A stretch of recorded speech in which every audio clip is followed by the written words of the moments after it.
Hey, it's Eric from the ranch. Well, since last we spoke, Congress passed that $850 billion bailout bill that they all said stinks, but did it anyway. And Senator Obama kept going around on his stump speech saying, well, this is just the start. This is just the start. And, hey, he was right, folks. Now the Treasury is saying, well, we got to have another $300 billion to infuse into the credit markets to stop this frozen credit and get money moving again, so that the stock market will stop its free fall, which has just sucked all the money out of your pension funds and 401ks. The other night, Senator McCain said, folks, we're going to take another $300 billion and help the people with their mortgages, which I thought that was part of the first bill. Nancy Pelosi last night said, oh, well, I need another $150 billion. I'm going to put up a bill so that we can have another stimulus package. Excuse me. They're raiding the Treasury, folks. The special interests, the lobbyists, have clung on to the senators and congressmen and got them scared stiff, and they're sucking the Treasury dry. Folks, there's a better way, and the better way is not by just throwing money at it, throwing money into the banks, good money after bad. Okay? Here's what we do. Rather than giving, we won't need $300 billion to throw in the credit markets additional. We won't need $150 billion stimulus package. Rather than giving hundreds of billions directly to the banks and another $150 billion in a so-called stimulus package, let's try something novel. Let's use a major portion of the $700 billion taxpayer money that we already passed by filtering it through the taxpayers themselves. Now we'll use the other portion. If you saw the video on Eric's plan, that'll fix the mortgage liquidity crisis at a fraction of that $700 billion. But we take the biggest part of the $700 billion and we filter it through the taxpayers. Us, we the people. It's our money. We filter it through ourselves.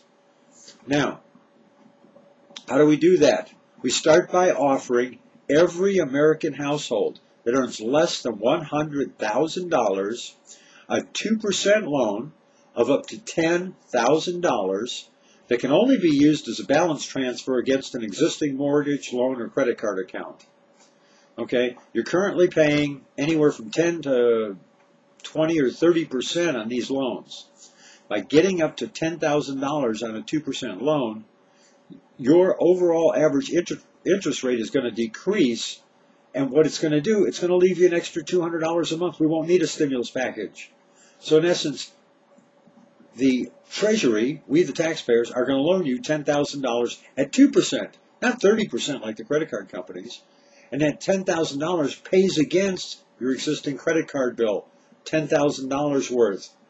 Now you're not paying that 20-something% credit. You're paying 2% credit. You're paying it back to us, the taxpayers. Now, what does that do? That takes, say we use $500 billion, $500 billion.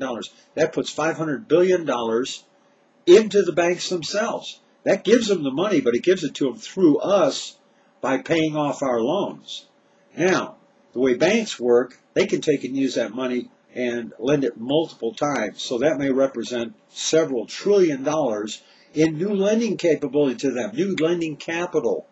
And they're going to be motivated because along with paying off our loans on the high interest rates, they're not getting that interest from us. And that's how they make their money. So they're going to be motivated to lend that money. And you got businesses out there that are motivated to borrow it. They're stacked up to borrow it. So all of a sudden, all that money is going to start flowing. The banks are going to start lending. The businesses are going to start borrowing. They're going to be able to expand. But consumers, you, the taxpayer, because you're not paying all that interest, you're going to have an extra $200 a month. Not a one-time $600 stimulus check, but for the life of that loan, 3 years, 5 years, whatever it is, you're going to have an extra $200 a month to spend. When you start spending, it creates demand. Demand creates jobs. Jobs creates more consumers.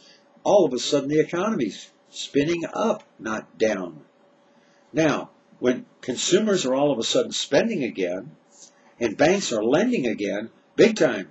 I mean, they've gone from a credit freeze to a credit breeze. I mean, loans will be blowing through the door. All of a sudden, the stock market investors are going to look at, oh my gosh, we got to have stock in these companies. They're making money in financial markets. But then when the consumers start spending, they're going to want stock in those companies in the consumer markets, in the broad markets. So all of a sudden, stock investors are going to jump back into the markets, and it's going to go from 8,000 today back up to 10, 11, 12,000 in the Dow. And as the market comes up, your pension money comes back, your 401k money comes back. And all we had to do was filter the money through us. There's better ideas out there, folks. We don't have to listen to the lobbyists. We can put capital into the markets, big capital. We can make them motivated lenders. We got businesses out there and stimulate the economy and pay down our own debt all at the same time with one move and not all these extra hundreds of billions of dollars. I'm at the ranch, and that's the plan for you. Bye now.